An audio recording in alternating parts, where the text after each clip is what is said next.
میں عمرے کے لیے راولپنڈی سے آیا، گھر میں سکون نہیں ہے، 2 رکعت پڑھ کے اللہ سے دعا کیا کرو۔ بچے اور بچوں کی شادیوں کے لیے سورۃ الرحمن پڑھا کرو۔ مشکلات کو حل کرنے کے لیے حسبنا اللہ و نعم الوکیل پڑھا کرو۔ انسان کو موت کے بعد پتہ چلتا ہے میں مر گیا، ہاں جی بالکل ٹھیک ٹھاک پتہ لگتا ہے۔ جب قبر میں جاؤ گے نا انشاءاللہ دعا کرو خیر ہو، ورنہ اگر ایک گرد لگانا فرشتوں کا تو اگلے پچھلے یاد آ جائیں گے سارے۔ اللہ کے بندے پتہ نہیں لگتا تو سوال جو ہوگا من ربک ما دینک ما تقول فی حق، تو کیسے جواب دو گے؟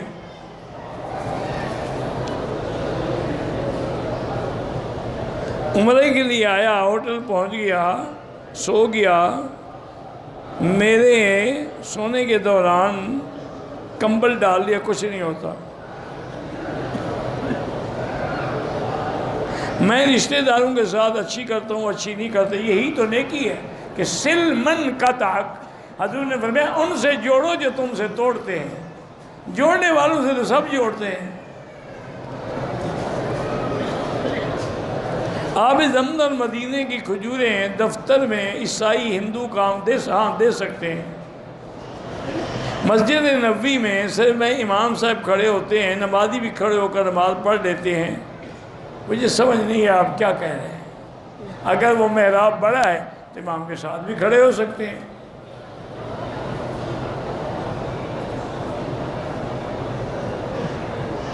بعض ائمہ حرمین اور بعض مؤذنین کی داڑھی چھوٹی ہے، اللہ ان کو توفیق دے پوری کرنے کی۔ ایک آدمی نے غصے میں آ کر بیوی کو 3 طلاق دے دی، پکا کام ہو گیا۔ طلاق غصے میں ہی دی جاتی ہے، محبت میں بھی کوئی دیتا ہے؟ یہ سمجھتے ہیں کہ شاید غصے میں کہنے سے میں بچ جاؤں گا۔ بچ کیوں جاؤ گے؟ پکا ہو جائے گا کام۔ کبھی آپ نے سنا ہے دنیا میں کہ کوئی آدمی گھر میں آئے اور بیگم کو کہے کہ جی ہدیہ طلاق قبول فرمائیے؟ اللہ کے بندے جب بھی طلاق دے گا غصہ ہی ہوگا نا۔ اب پکا کام ہو گیا جناب، 3 ہے نا، ہمیشہ کے لیے آرام ہو گئی۔ میری ماں بیمار ہے، اللہ سب کو شفا دے۔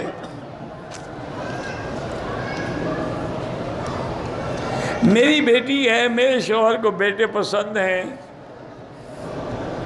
بہرحال بیٹی بھی نعمت ہے اور بیٹے بھی نعمت ہے، اور اللہ نے قرآن میں تو بیٹی کا ذکر پہلے کیا ہے، بیٹوں کا بعد میں کیا ہے، اور میرے مدنی کی تو ساری نسل ہی بیٹی سے چلی ہے۔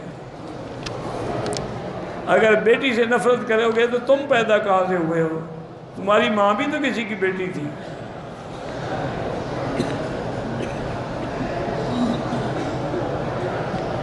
میرا بچہ ہے، میں اور بچے چاہتی ہوں، میرا شوہر نہیں چاہتا، اللہ اس کو ہدایت دے۔ حضور نے تو فرمایا کہ بچے زیادہ پیدا کرو، تزوجوا الودود الولود فانی مکاثر بکم الامم۔ آپ نے فرمایا ان لڑکیوں سے شادی کیا کرو جن کی اولاد زیادہ ہوتی ہے، تاکہ قیامت میں میری امت بڑی ہو اور میں فخر کر سکوں۔ تم روکنا چاہتے ہو؟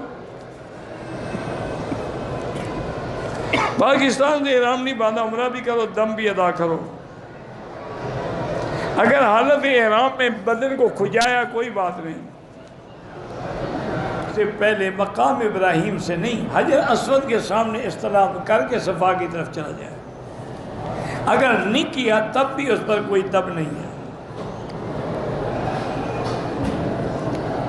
اگر ہم نے اسلامی مہینے کے مطابق دکان کا حساب طے کیا ہے، زکوٰۃ دینے میں آگے پیچھے ہو جاتا ہے، کوئی بات نہیں، لیکن کوشش کرو کہ سال گزرنے کے بعد زکوٰۃ ادا ہو جائے۔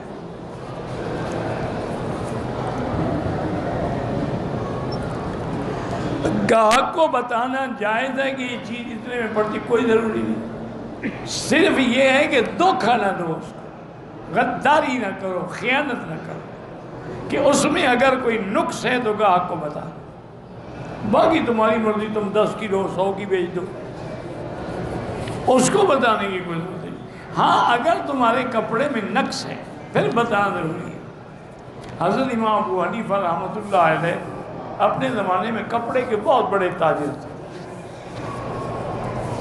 ایک دن دکان پہ تشریف لائے، کپڑے دیکھے تو ملازم نے ایک تھان دکھلایا، اور کہا حضرت یہ کپڑا تو بڑا قیمتی ہے لیکن اس کے اندر اس جگہ پر یعنی 1 میٹر میں نقص ہے. اب انہیں یاد رکھو یہ نہ بیچنا جب تک دکھاؤ نہیں. گاہک کو دکھا دینا اور اتنا نقص جتنا ہے اتنی قیمت کم کر دینا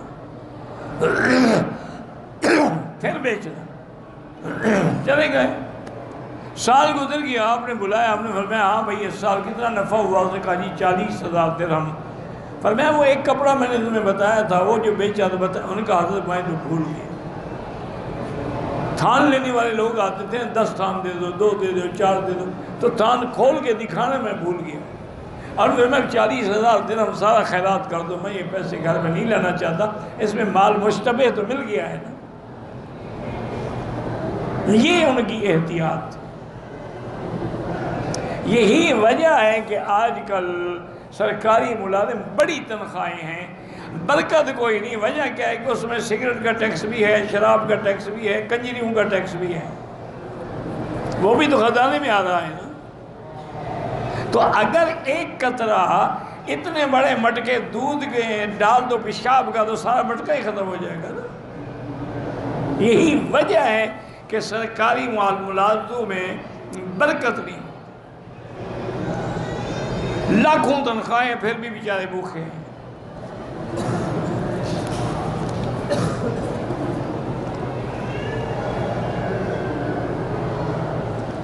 دکان میں مال کیا جتنا مال ہے جتنا تمہارے پاس پیسہ حساب کر کے زکوٰۃ دو. مال کم ہے زکوٰۃ زیادہ ضرورت نہیں. اسی باقی بھی تو تیرے گھر میں چیز ہے نا. سونا ہے چاندی ہے پیسہ ہے. پاکستان سے احرام باندھ کے آئے مکے پہنچے ہوٹل میں سامان رکھتے ہوئے جسم کے اوپر والے حصے سے چادر اتر گئی. کوئی بات نہیں کیا ہو گیا تمہارا احرام اسی عمرہ جو ہے وہ چادر میں بندھا ہوا تھا. جب اتری تو عمرہ بھاگ گیا. کیوں جاہل والی باتیں کرتے ہو یار. خدا کا خوف کرو. چادر اتر گئی دفعہ ہو. شکر کرو کہ نیچے والی نہیں اتر گئی. پھر کیا کرتے ہیں؟ پھر تو عمرہ پکا بھاگ جاتا نا. اِنَّ لِلَّهِ وَإِنَّا إِلَيْهِ رَاجِعُونَ. اللہ کے بدلے چادر ہے گر گئی اٹھا کے پھر کندھے پہ ڈالو. چادر ہے پلید ہو گئی دھو ڈالو. چادر ہے پھٹ گئی بدل ڈالو.